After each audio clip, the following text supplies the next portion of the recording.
الله لا إله إلا هو الحي القيوم لا تأخذه سنة ولا نوم. Assalamualaikum warahmatullahi wabarakatuh. Sahabat beriman yang berbahagia, marilah kita lanjutkan pembahasan kita tentang 14 episode perjalanan kehidupan manusia. Saat ini sampai pada episode yang ke-6, yaitu hari berbangkit, terutama pada seri yang keempat. Kalau seri yang pertama kita membahas tentang kepastian datangnya hari berbangkit. Seri yang kedua tentang menyatunya organ tubuh yang sudah menyatu dengan tanah di kuburannya masing-masing, dan bisa bangkit, berdiri, berjalan menuju ke padang mahsyar.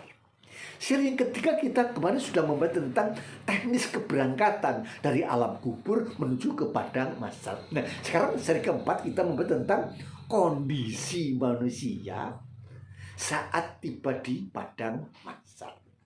Dalam hal ini Allah Subhanahu wa taala berfirman, a'udzubillahi minasyaitonir rajim.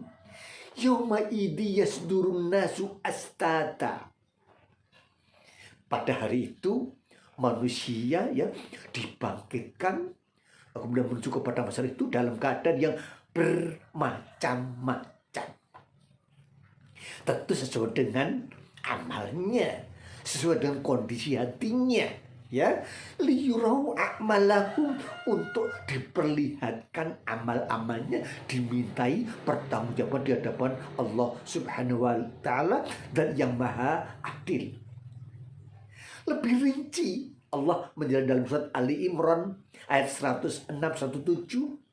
Allah menjelaskan yauma tabyaddu wujuh wa tasfadu wujuh.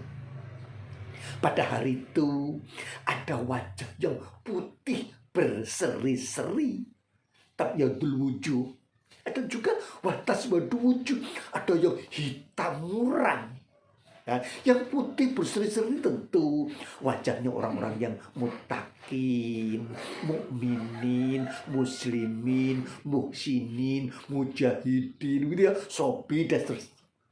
Adapun yang hitam muram tentu wajahnya orang-orang kafirin, musyrikin, munafikin, zolimin, mujrimin dan seterusnya. Ya, maka kondisinya bermacam-macam sesuai dengan amal ketika di dunia.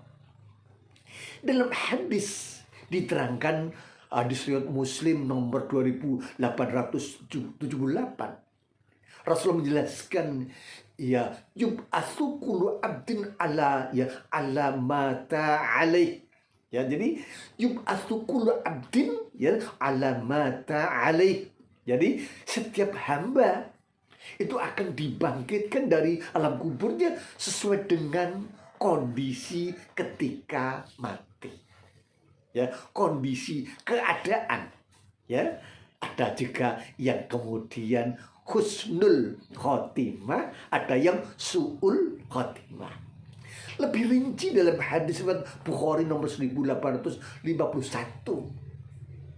dikatakan bahwa seseorang yang mati, ketika mati itu sedang dalam keadaan berikhram, berarti sedang menunaikan ibadah haji ataupun umrah. Maka di padang mahsyar dia didapati dalam keadaan membaca talbiyah. Labbaik Allahumma labbaik, labbaik la syarika laka labbaik, innal hamda wan ni'mata laka wal mulk la syarika lak. Luar biasa, subhanallah. Sangat menyenangkan orang yang datang di padang mahsyar dalam keadaan membaca bacaan talbiyah. Ini berarti pertanda dia dekat kepada Allah, calon penghuni surga.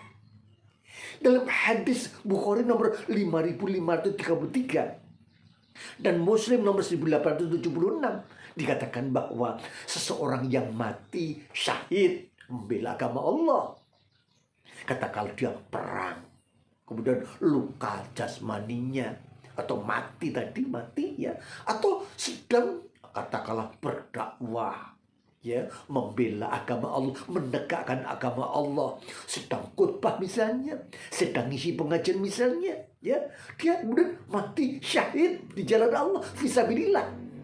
ya maka dia akan dibangkit dalam keadaan seperti itu. Kalau yang luka tadi kemudian mengeluarkan darahnya dan seterusnya. Sahabat-sahabatku kaum muslimin rahimahullah, yang perlu kita muhasabah, kira-kira ketika kita mati dalam keadaan yang bagaimana? Tentu kita tidak mengetahui karena itu adalah gaib. Yang pasti, yang wajib adalah kita senantiasa muhasabah terhadap diri kita. Adakah kita termasuk orang-orang yang akan memiliki wajah yang putih berseri-seri karena keimanannya, karena ketaatannya, karena kesolehannya, karena kemantapannya, karena imannya kuat, ibadahnya semangat, ya, kemudian dia juga amanat, ya, senantiasa mendirikan sholat, memberi zakat dan seterusnya.